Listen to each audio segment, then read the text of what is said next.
ना आंथ' बर' बा गुबुन आं दिनै जि मासियाव जिरायदों बे मासियाव थानानै बायदिसिना माबानि गेजेराव आङो बाथ्रा बुंनो मोना आं जाय मासियाव जिरायदों आरो अदेबानि आं सानो मा बे बेलायाव जयैनो सावरायलायोब्ला आरो बेनि माने मा होनो जि समाधान बे समाधाना निश्चय माने ओंखारगोन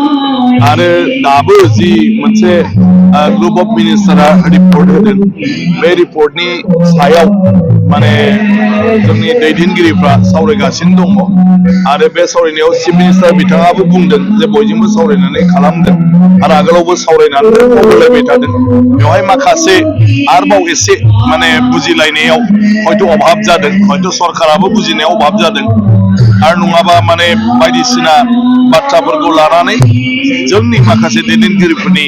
बुंनायावबो बबेबा बेबायदिनो मोनसे मा होनो अभाब जादों बुजिहोनायाव गतिके दा जिहेतु फिन सावरायफिनबाय आं सानो बयबो खौसे जानांगौ बेखौ दाय होलाया जासे बुंसुलाया जासे बोरैहाय बे जेंनाखौ फोजोबनानै लानो हायो आरो गावनि रैखाथिनि जि बाथ्रा बुंदों बे रैखाथिखौबो बोरैहाय खालामनो हायो माने बे बाथ्राखौसो बयबो गोसो होनांगौ दा आरो गावजों गाव समालोचनाखौ नागारनांगौ बोरैहाय जोङो समाधाननि लामाखौ जयै लाबोनो हायो जेखौखि बुङा जेखौखि खालामा बयनाबो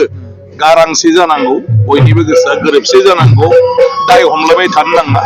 मोनसे समाव सोर बबे मा मुहूर्त मानि थाखाय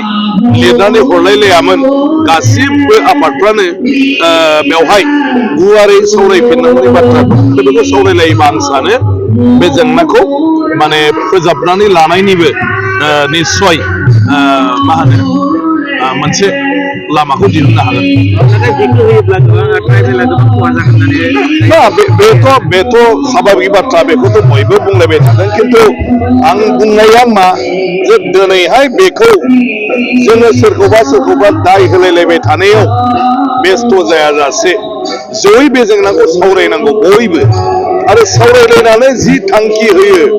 सरकारनो खौसेयै मोनसेल' थांखि होयोब्ला गाहाम जायो दा गुबुन गुबुन आफाद हिसाबै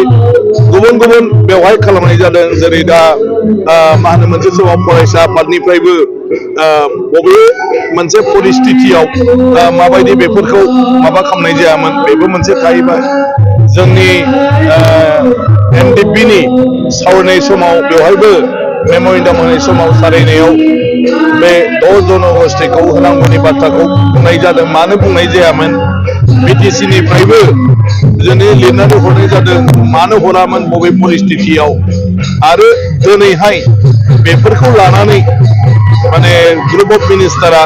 मोनसे रिकमेन्डेसन होदों बेखौ गोजोननाय फैयाखै ओंखायनो बे बाथ्राखौ ज' सावरायलायफिननानै जिहेतु बयनिबो बुंनाया बेनो जे थाखानाय माने ट्राइबेलफ्रा खुनु खहा जायाजासे बे जानांगौ आरो पार्लियामेन्टआव आं गावनो दङमोन जेला बिलखौ दैखाङो अब्ला पार्लियामेन्टनि इन्सुरेन्सआबो बेनो जे थाखानाय ट्राइबेलफ्रा खुनु क्षति जाया आरो गोदानै जागोनफोरनि थाखाय गोदान माने बिसोरनो सुजुग सुबिदाफोरखौ राहा खालामनानै होनाय जागोन दा ओंखायनो पार्लियामेन्टआवबो इन्सुरेन्स दंखायो